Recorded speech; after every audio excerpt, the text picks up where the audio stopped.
The CBS Radio Mystery Theater presents...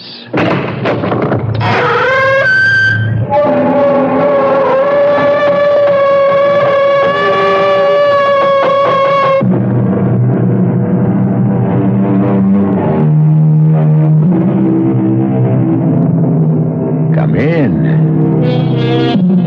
Welcome. This is E.G. Marshall.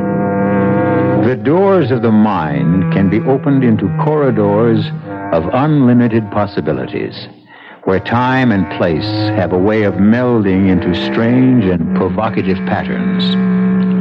Most ghost stories take place in the dark of night, or when shadows are long and the moon is crossed by clouds. But we're about to meet a ghost at high noon, on a blistering hot day without a shadow in the sky.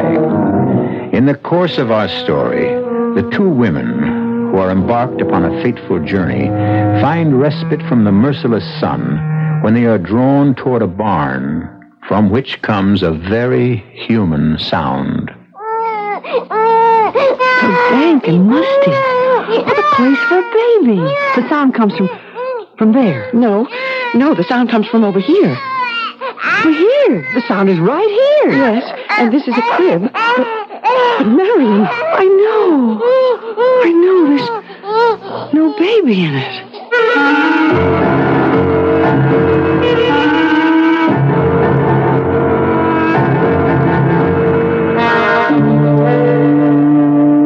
Our mystery drama, Ghost at High Noon, was written especially for the Mystery Theater by Elizabeth Pennell and stars Celeste Holm. It is sponsored in part by New Sugar-Free Diet 7-Up and Contact, the 12-hour allergy capsule. I'll be back shortly with Act One.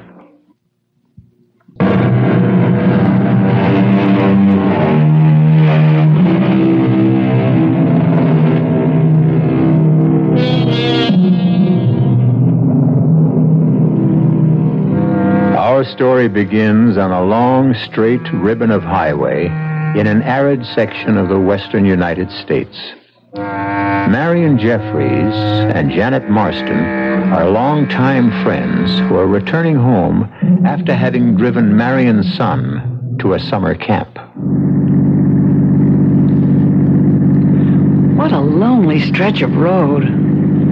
I don't like it. Oh, come on, Marion. No road is lonely at 10 o'clock in the morning. This one is.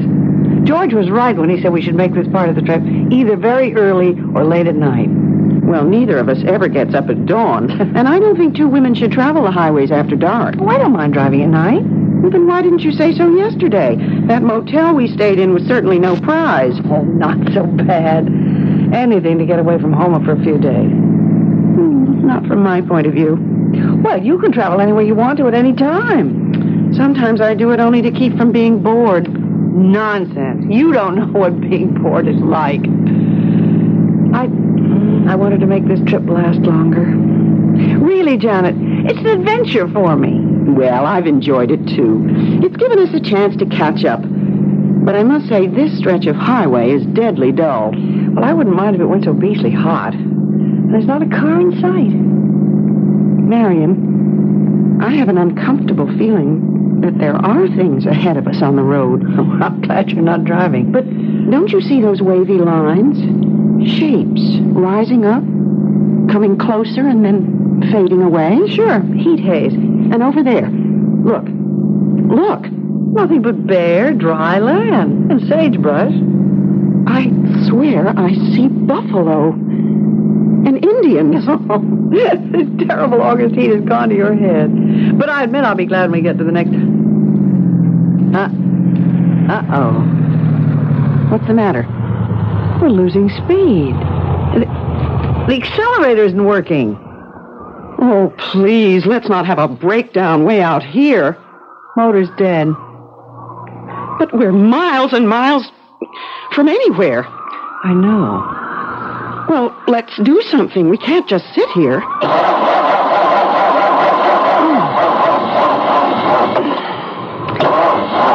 I'm just running the battery down. Then we'll be in a worse mess. Are you absolutely sure we have gas? Well, of course time. Look at the gauge. And you remember when we got it. I'll look under the hood.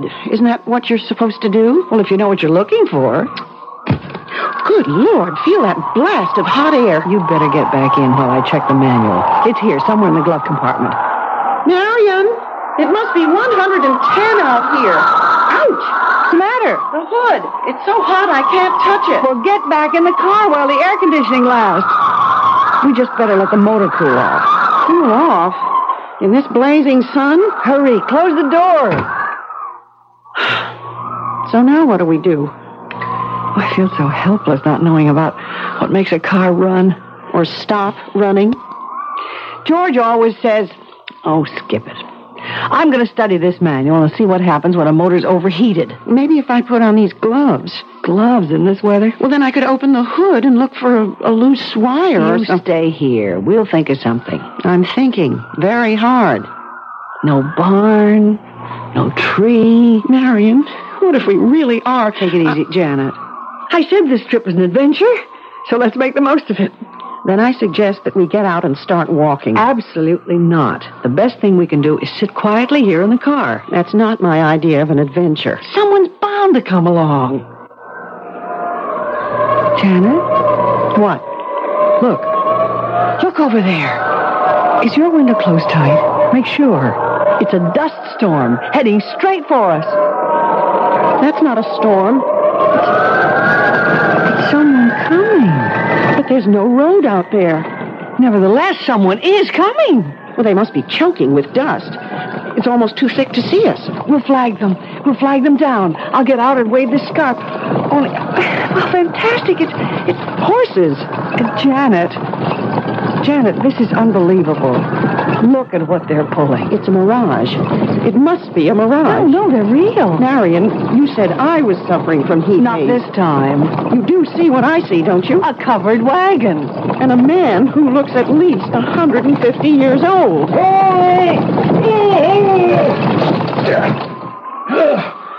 Morning, ladies. Good morning.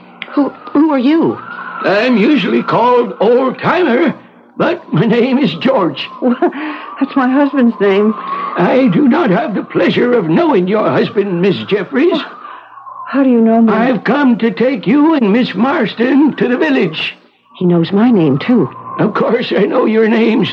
And now, if you will both You will fix the car for us, won't you? Oh, I have no idea whatsoever how you propel these remarkable new conveyances. But you knew we were here. You must have come to help us. Oh, yes, I'm here to be of service. Come along, ladies. Mirado is expecting you. Mirado? Mirado is the town beyond the hill. What hill? Over that-a-way. Well, it's perfectly flat. You'll see the hill when we get to it. But a hill can't... Please, ladies, step into my wagon. But we don't want to step into your wagon. We would like to be on our way. This is your way. I don't think you understand. We're going in this direction, straight ahead, unless there's somewhere we can wait until help arrives. I have to get home. I mean, my husband's expecting me. Mr. Jeffries does not know what day this is. Well, we know what day it is, and both of us have to get back. We live quite a ways from here, but perhaps if I could call my husband... Oh, he would never hear you if you called from here, Miss Jeffries. Marion, I think this man is not quite right in the head. We don't want to bother you, Mr. Oldtimer, but what we really want is just to be on our way in my automobile. Ladies, your automobile will never take you to where we're going. But we're not going anywhere with you. Mr. Oldtimer, I think it would be best if you'd be good enough to go back to your town and ask a mechanic. Mechanic? You know, a garage man. Someone who can fix an automobile. Why, no one in Mirado knows anything about automobiles. Marion, what are we going to do? I don't know. But if there is a town, as he says, I can't believe My orders are to take you to Mirado. What do you mean, your orders? Why, you have come to help us just as I'm here to help you. Well, then help us, will you, please? Aye, that's better. Come along. You cannot sit here in the sun. Well, he's right, Marion. And I'm getting terribly thirsty. At least we could get some water and find a telephone. A telephone? Don't tell me your town is that primitive. I've never been privileged to see a telephone. But you will send someone for help. I will take you to Mirado. That is all I can do.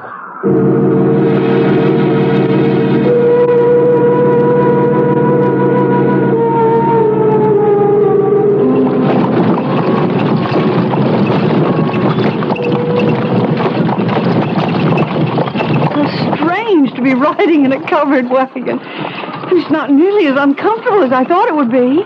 That's your idea. At least the countryside is changing. It sort of lulls you. Why, look, Marion, there is a hill, and we're climbing. But the horses seem so tired and old. I mean, you think we're going to make it? We're almost there. Down in the valley. That's Mirado. Incredible. And Janet, look. There are houses. Houses. That means there must be water. We have a fine village pump. And people who can help us. But this town is not on the map. I've studied the map very carefully. It shows nothing. Look down there, Miss Marston. See for yourself. Not very big, is it? But you must have a restaurant. We have a tavern, and a church, and a jail. What's the population? Well, that depends. Get along there, Jezebel. The street, Janet. Janet, where are the people? It looks deserted. No one round at this time of day. Why, Janet, it's a ghost town. Yes, you could call it that. But surely you don't live here alone. Oh, no, indeed. Now, will you please take us... Oh, no! If you'll step down, ladies, you can get yourselves a drink at the town pump. I can hardly wait. Oh, this rusty old cup. But I'm thirsty enough to drink from anything.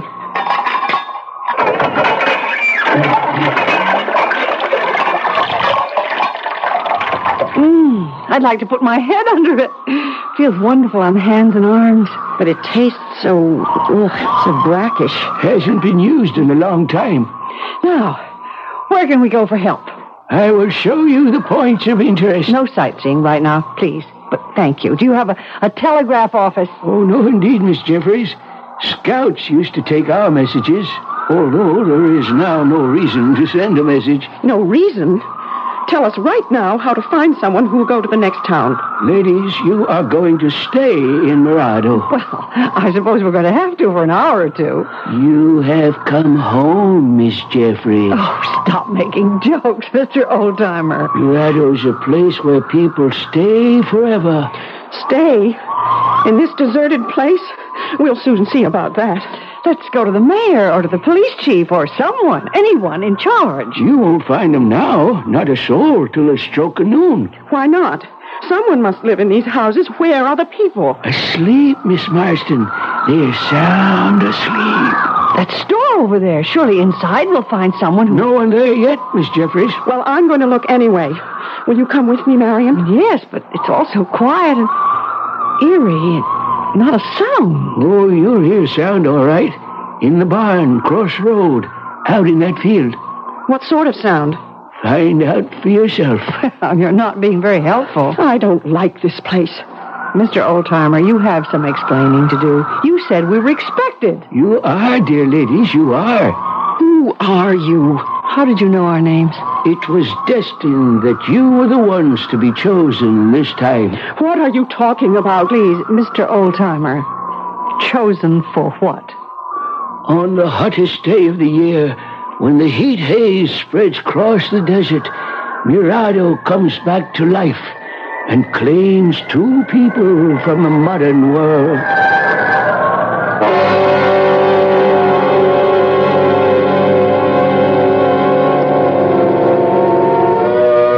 There may be no new thing under the sun, but a frightening prospect confronts Marion and Janet if Mirado really has a living past. It is possible that George is merely a foolish old man, touched in the head by too much heat. But on the eerie streets of a ghost town, You never know what sinister forces may be at work.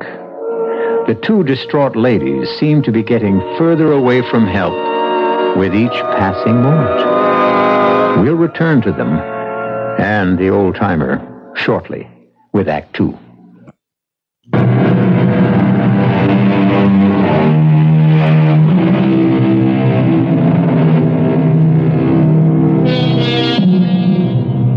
Stranded on a lonely stretch of road when their car broke down, Marion Jeffries and Janet Marston have been taken to the strange ghost town of Mirado. In vain, they have tried to persuade their ancient escort to help them get back to civilization. But he has an unsettling way of insisting that they have come home to Mirado and that here they will stay. Their panic is growing with each new turn of events. Aside from the old man, there is no sign of life on the narrow streets. And so you see, dear ladies, we are happy to welcome you. We? You keep saying we. Where are the others? Later, Miss Marston. You'll meet them later. We really can't stay very long. Miss Jeffries, I'll show you to your quarters. My quarters? Truly, we are not planning to be here long. Come with me, both of you. We need you, Miss Jeffries, in the tavern here. Come, we'll go inside. Oh, I don't want to go in there. Oh, nothing to be afraid of. Come along. Janet, the pewter plates. Look. And the glassware. Oh, my, I'd like to take these home. Maybe we are in luck after all. Marion, I didn't touch it. Honestly, I didn't. I just put my hand toward that goblet, and it shattered. Follow me, ladies. The kitchen here is equipped in the best possible way. Why, it's covered with dust. That wood stove hasn't been touched for years. I think you will find that it will soon be ready for use. But who's going to use it? It's not for you, Miss Marston. We have other plans. But we understand that Miss Jeffries is a very good cook. What are you talking about? This stove is for you, Miss Jeffries. Marion, your reputation has really gotten around. Me? Cook on that? Oh, I believe you'll get used to it. Well, who, pray tell, is there to cook for? You'll meet them all at high noon. Marion, we have to get out of here. Oh, yes, Miss Marston. I'll show you to the place we have for you. For me? I'm leaving. We're both leaving. We have real need of a school teacher. And what makes you think that I know anything about teaching school? We know a great many things about both of you. But I haven't taught school We know that you like teaching school. And this is a fine opportunity. Stop it! I won't listen to any more. You said... Janet, I hear something. A voice from the barn. A voice? Oh, please make it a human voice. I'll be back at high noon, ladies. The bell on the church steeple will strike the hour. And then, at 1 o'clock, it will all be over. Janet, I'm terrified. He's a madman. Listen. Oh, I hear it. Hurry. There's someone in that barn. It's a welcome sound with a crying baby. There must be a woman nearby. Help me. Help me to open the door. It's stuck. Well, we've got to open it. I think it's starting to move. This door hasn't been opened in years. How could it... Pull harder.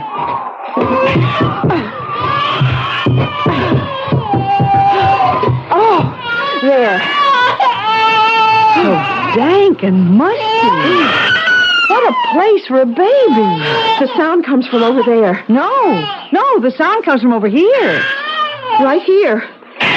The sound is right here, in the corner. Look in the corner. I don't see anything. It's so dark. A crib. Oh, what a lovely hand-carved crib.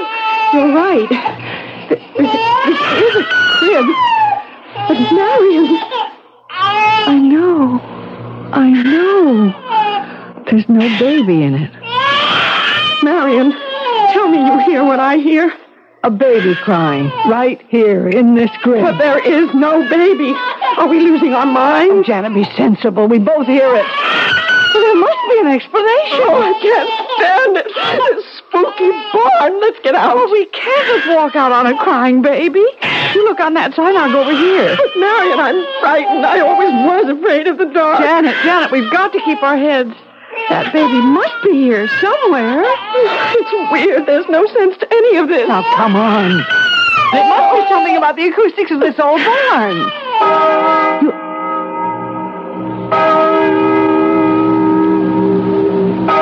The crying has stopped. Oh, Marion, I'm scared to death. Listen to that bell. 6, 7, 8. The old man kept talking about something happening at 12 o'clock. Let's get back to town. I tell you, I'm afraid. Well, you're the one who doesn't like the dark. We can't stay in here. But the baby that was crying. But there's no crying now. There must be a reason. Come on, we've got to find out. Look, Marion, out on the road to town, people. Thank heaven. Those 2 men in the field. Let's go talk to them. How odd. They aren't moving. They look like statues. Or that painting. Yes. It's the Angelus. And that girl who's running. Only she isn't running. She's standing still. 12. 12 must be the magic number. That girl is moving now, and she's coming this way. Little girl? Little girl? Can you tell her stop? Please stop. We want to ask you. She didn't hear us. She didn't even see us. Well, those 2 men. Let's talk to them. Sir, would you tell us, please? Please, we don't want you to stop your work, but we do need your help. I mean, where's it? No use. They can't see us or hear us. This is impossible. They're here. Janet, you do see what I see, don't you? A man with a spade and a man with a hoe. Exactly. So I'm going to find out the way they're behaving. This can't be true. It can't be real. Nonsense. They're ghosts. I don't believe in ghosts. Now, I'm going to make this man talk to me. Look out. You'll be hurt. That hoe is sharp. This man is real. His hoe is real. Marion, don't go any closer. I'm going to touch it. No, Marion, no. You can't grab his arm. Mister, you have to listen to me. He stopped breathing. I'm not sure he ever was breathing. But he's standing there. His eyes. Look at his eyes. Let go of him. It can't be. He's going right back to work again. What about the other man? No use. It would be the same thing. We can try. No. Marion, I can see the look in his eyes, too. He's dead. Just like the other one. Let's get away from here. Only, where can we go? Well, I'm coming around to your point of view. We must be very calm and think this whole thing out very sensibly. Let's move as far as possible away from these robots. How about that hillside over there? Well, maybe if we sit down in the shade of a tree, we'll come to our senses.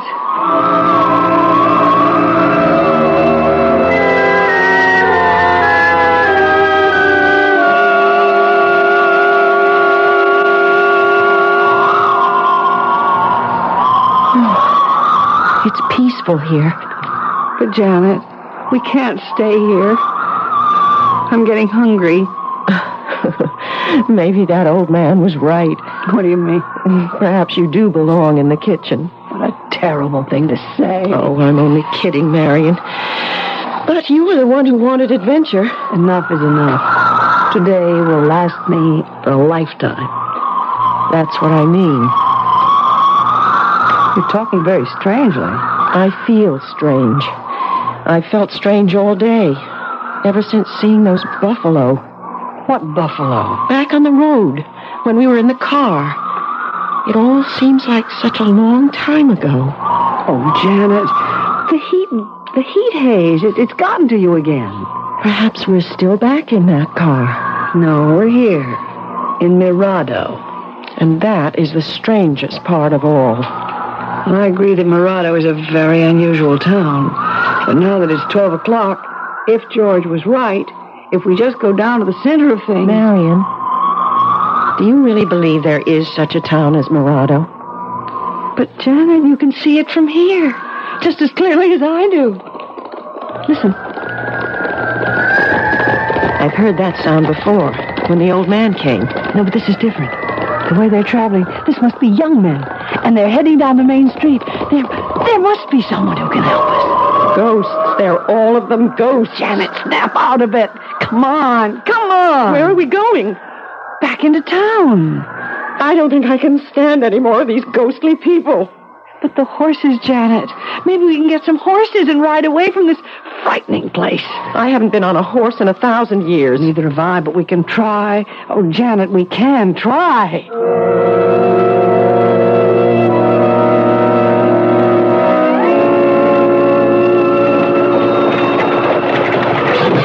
See? They all look so busy. What did I tell you? Siesta time is over. Everyone's awake now. They're far from awake, Marion. The blacksmith shop's over there, and that should be the place to find out about the horses. Hello, ladies. How are you getting along? It's the old-timer. Thank goodness, Mr. Oldtimer. George, please, we can talk to you. At your service, ladies. You'd better be of more service than you were the last time. Well, I know it was you who brought us here, but we simply don't understand. It's all very simple, Miss Jeffries. You heard the clock strike 12? Yes, we heard the clock, and we can see the people. I had my orders. Everything will work out within the hour. Good. Then you will take us back to civilization. Nothing of the sort. As I told you before, you're staying here. But we don't belong here. Those other people, they're ghosts. I've told you over and over again. You have been selected. But you said at 12 o'clock we would understand. And that everything would be all right. It is, dear ladies, it is. We need you, both of you, to go with the others. We'll pay you well, very well, for you to take us away from here. Anything you ask. I do only what I'm supposed to do for Mirado. There is no such place as Mirado. Right before your eyes, Miss Marston. As you said yourself, it's a very busy town. Oh, Janet, come on. We're going to the blacksmith shop.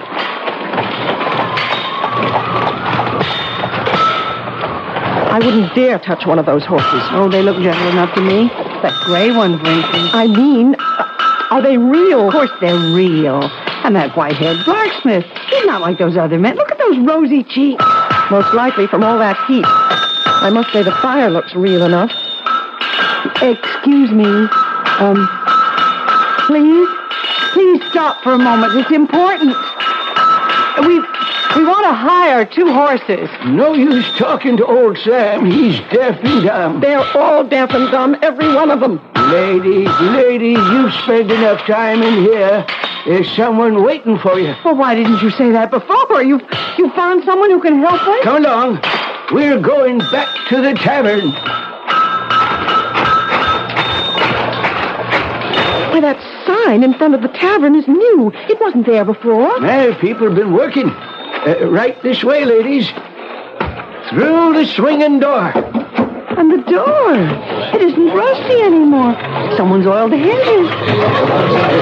Wow, the place is crowded. Joe! Welcome back, old-timer. Glad to see you. Did you bring her? Janet, he can talk. We found someone who can talk.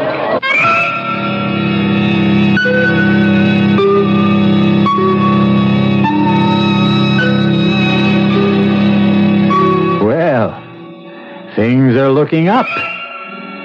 Or are they? At least there seems to be one other living soul in Mirado. But why did Joe ask that question, did you bring her? Which one of the ladies does he mean? It doesn't sound as though he's going to help them get away. Marion and Janet may be in yet deeper trouble. And the mystery of this ghost town is far from solved. I'll be back shortly with Act 3.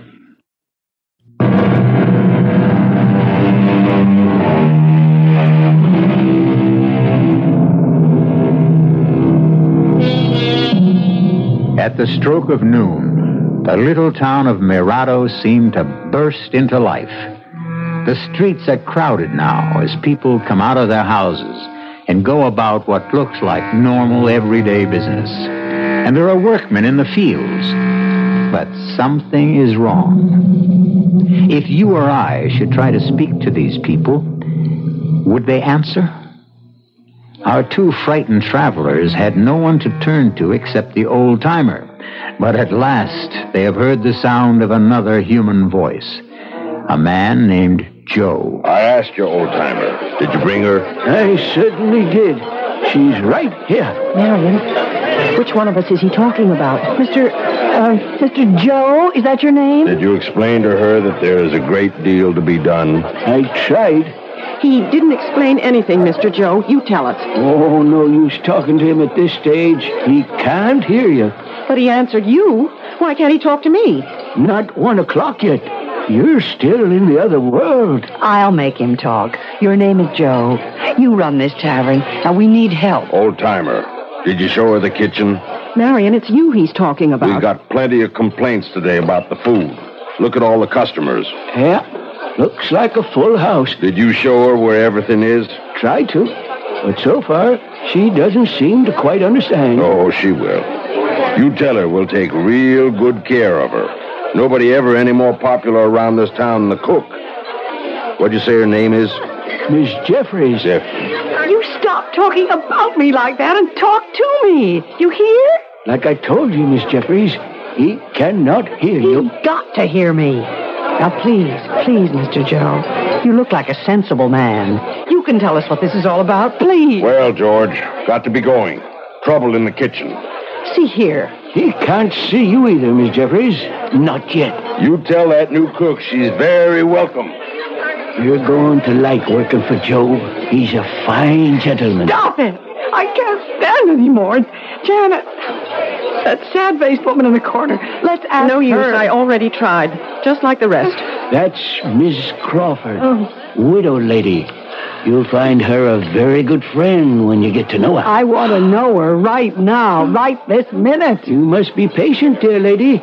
Not now. We're on our way to the schoolhouse.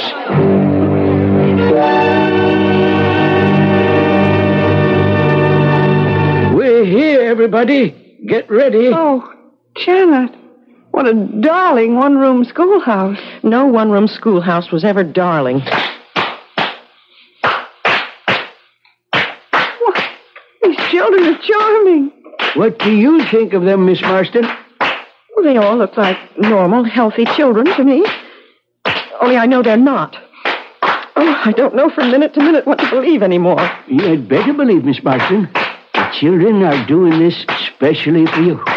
They look as though they're singing. They are. And very nicely, too. Well, then why can't I hear them? Why? In time. You'll hear them when you are their teacher. But I'm not going to be their teacher. Miss Marston, our teacher is old, as you can see. Oh, the children have learned songs and games. I didn't think anyone still used those little bells. What are they going to do now? I think it's time for arithmetic. Oh, what a bright-looking little girl. The one going up to the blackboard. There. You see? 7 times 9. 7 times 9 does not equal 56.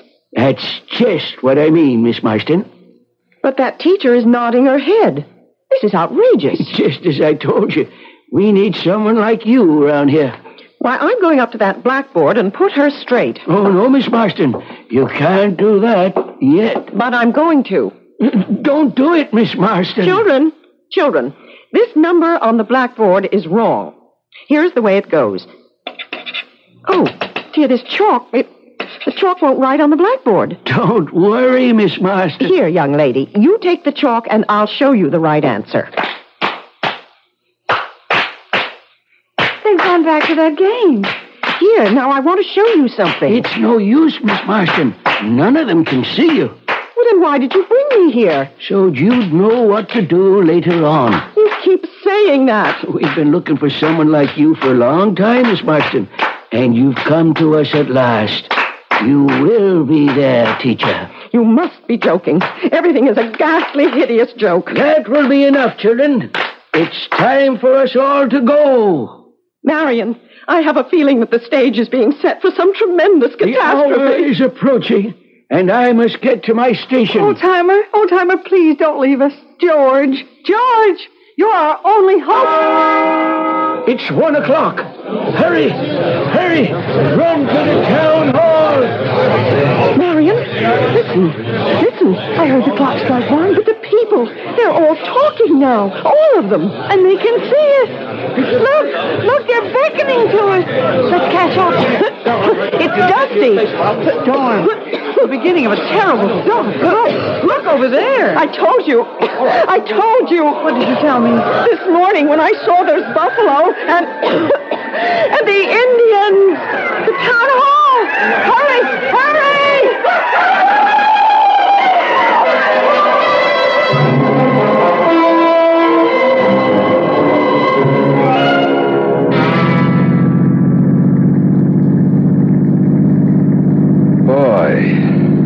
This sure is a stinking piece of road. Come on. It's my favorite stretch of highway. Glad it's not my Pete. Well, if you had the right car, you could do 200 miles an hour along here. Yeah, well, watch it, bud. A cop's supposed to set an example. Bet I can do 150. Shall we try? No, thanks. You never make it in this thing. And we're supposed to be saving gas, remember? This road's only fun when you drive as fast as you can.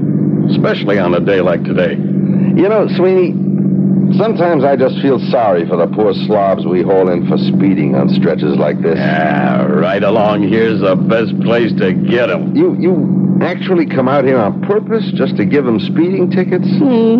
Sometimes, when I have nothing better to do. Hey, slow down, will you? Why? There's something up there on the road. Heat haze. No. Come on now, Sweeney. Slow down, will you? Hey, I think you're right. It's a stalled car, that's for sure.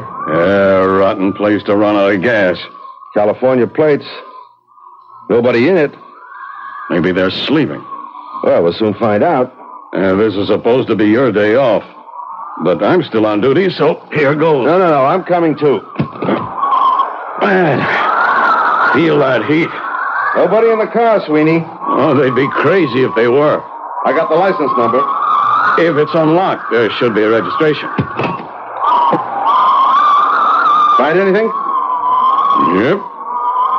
Belongs to a Mr. George Jeffries, Vallejo Street, San Francisco. You want me to get that down? Okay. But where's Mr. Jeffries? Wait a minute. Ladies' gloves in here. And a scarf. Guess he wasn't traveling alone. Yeah, it looks like women's luggage on the back seat, too. Say, you don't suppose it was some dame who got stuck way out here all by herself, do you? No, it's my hunch that there were at least 2 people in this car. But whoever they are, they took the ignition key. Air conditioning. But that wouldn't work if the motor conked out. Yeah. Well, which way do you think they'd go? Wouldn't be stupid enough to walk on such a hot day. They got a ride. Well, we didn't pass anybody coming this way. They must have gone straight ahead. Yeah. Could have been some time ago. So what do you think? Should we push the car off the road? Car's in plain sight. No traffic. And Midway's only about 10 miles. We'll find them there. Maybe I should stay here. Oh, you're off. Well, I mean, just in case, you know. I'm sorry we don't have the patrol car. If we did, I'd check with headquarters. I'll make my report, and if there's any trouble, you can come back with me. We'll bring the tow truck. Okay. I got it all down. Sedan, color blue. Yeah. Come on. Get in and let's go. There's something in this book I want to check. What are you carrying that thing around with you for? Boy, what a rookie. Well, I haven't worked this territory as long as you have. Maybe they'll assign me to a car out here. Oh, just ask me anything. I just want to make sure that there isn't some other town or farm or someplace where those people could have gone. Oh, nothing but desert for miles in every direction. Well, let's just see. There's Baker, Razor. Hey, Sweeney, listen to this, will you? Listen to what? Ever hear of a town called Mirado? It's not around here. Well, it's a ghost town, or at least it was. Old trading post. Maybe 100 years ago. No, longer than that. Well, then who cares about it today? I do.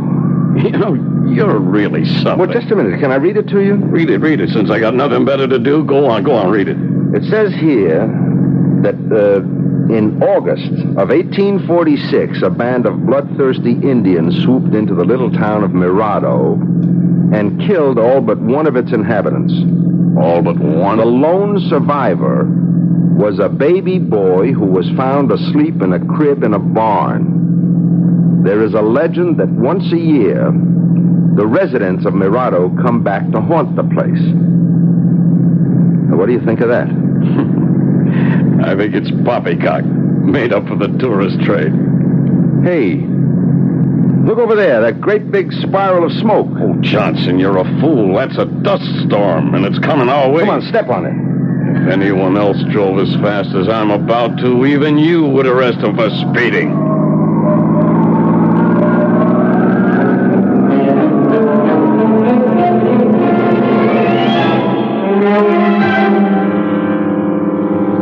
Some people believe in predestination, and almost everyone, at some time in life, comes across a ghost. Our traveling ladies may have met with an unfortunate accident, or perhaps they really were sojourners in time who found a better, or at least a different place to fit into the scheme of things. The ghosts of times past are all around us, and legends persist. The present is made up of the past, and a clock of one century tells time in another. I'll be back shortly.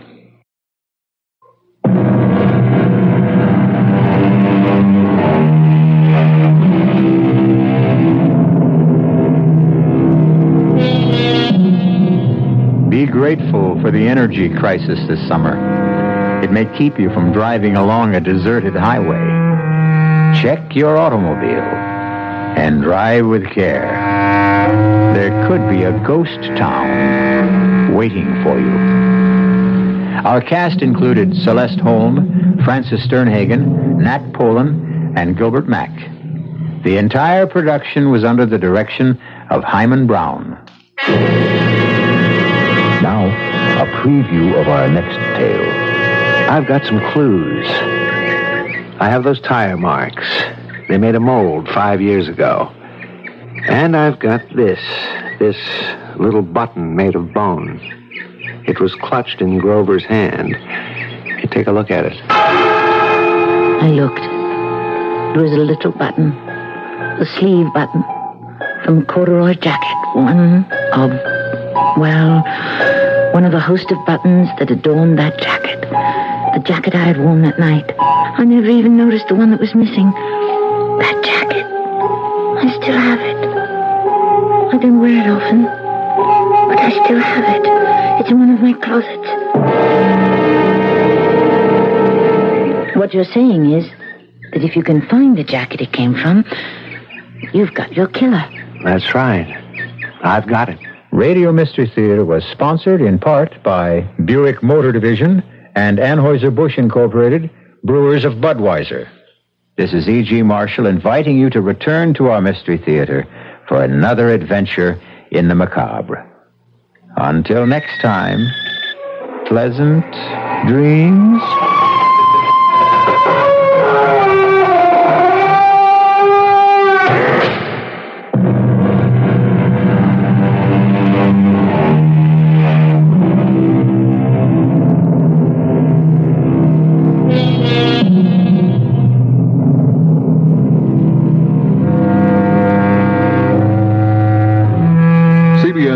next on WBBM Chicago.